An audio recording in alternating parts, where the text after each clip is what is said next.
We talked about in the last conversation the fact that you're moving on to work with Scott Gallagher and the Academy programs. First, tell me, what is the Academy program? Yeah, the Academy is a little different. The Academy is governed by the United States Soccer Federation. It's a program that was put into place a couple years ago to try to identify and work with the top level of youth players in the country. There's 74 member clubs, and those clubs only compete against each other. There's certain requirements. You must train 3 to 4 days a week. You can only play one game a day. Players must start a certain percentage of each game for the season, and it's all been mandated, and it's governed and overseen by the national team. Because this is ultimately their effort to try and push more players to be visible to the U.S. national team. Yeah, correct? Yeah, with such a big country, it's difficult to scout and identify the top players. We have residency down in Bradenton, but that's only 40 kids. And everyone knows, and everyone's always talked about, there's more kids out there that have the potential to play for the national team. So this is a way to identify and scout the top players, day in, day out in their home environments, and see if they're good enough to help strengthen the national team. So you're now involved in that part of the pyramid, the top piece of it. Tell us about your new responsibilities. Yeah, currently I'm the head coach for the St. Louis Scott Gallagher Metro under-18 team. So we have players born in 91, 92, and a few 93s that we've pushed up to play in that team. The academy is different because it goes off of birth year. Responsible for training those guys, helping with the college placement, assisting with the under-16 team as well. There's two teams, a 16 and 18 team. We always travel together as teams. There's no parental involvement as far as travel goes. So when you travel, it's a pretty big process getting the kids on the plane and the bus and the hotel and all that. But that's pretty much a big portion of my job now is the academy. How many games a year? Play about 34 games a year. There's 2 showcases. There's one in Phoenix in December that we went to, and then there's one Memorial Day weekend down in Sarasota. And then you have conference and non-conference games. Play your conference teams home and away, so that adds to it. And then if you qualify for the playoffs, that's in North Carolina in June. So it's a long season. That's a very long season. Does it affect their ability to play high school ball? Does not. Our season doesn't start until November, December. So they all play high school in the fall and participate in those environments, and then they come back to us.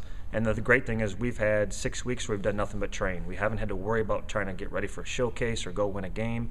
We've just really been able to take our kids and just make them better, and it's been a really neat environment for developing players. It doesn't sound like a very hard decision to make to go ahead in that direction, but you spent some time working on that. Why? What other things do you anticipate? With the academy, I think some other things to look at is these aren't all-star teams. These are kids that are committed to training 3 to 4 days a week. So if you have players that live outside of the area, and we have kids in our team that drive an hour up to 2.5, 3 hours away, and they don't miss. They're there. Now, obviously, weather plays into it a little bit in the Midwest, but these are kids that give up a lot of other things to be a part of this and to get seen in this program. So we don't have it all figured out yet, but the biggest emphasis is on the training. The games are great, but the training's a big emphasis. What about on your career? On my career, the academy is something I've looked at for the last couple of years. When this came out, it was exciting. I had an opportunity to go do it in Chicago. It wasn't the right time or the right fit. It's a great opportunity to be a part of the St. Louis Scott Gallagher on the Metro side, and work with Dale Shilley and Blake Decker, and then on the other side with the guys from Missouri, Tommy Howe and those guys. So it's a great opportunity. Hopefully it pushes me on to some other things, and we'll kind of see. Is there a relationship with AC St. Louis? Yeah, that was another big factor. I think the goal of anyone in their career is to be at the highest level, and for whether you're a player, a coach, or an administrator, to be involved with a youth club that has a professional women's team and now a professional men's team. Obviously being able to go to training, see what they do, and to be affiliated with it, that was a big factor in the decision. So there is a direct relationship, much like the Chicago Fire have the Fire Juniors. AC St. Louis is now part of the USDA program, and Yep. This is their representation. Yeah, there's a lot of things still being sorted out. Starting a professional team from scratch is never easy, and it's being done quickly. But yeah, there's an affiliation, and it's part of it. We're part of the bigger organization that way. Okay. What's our best opportunity if we want to see what you're doing now?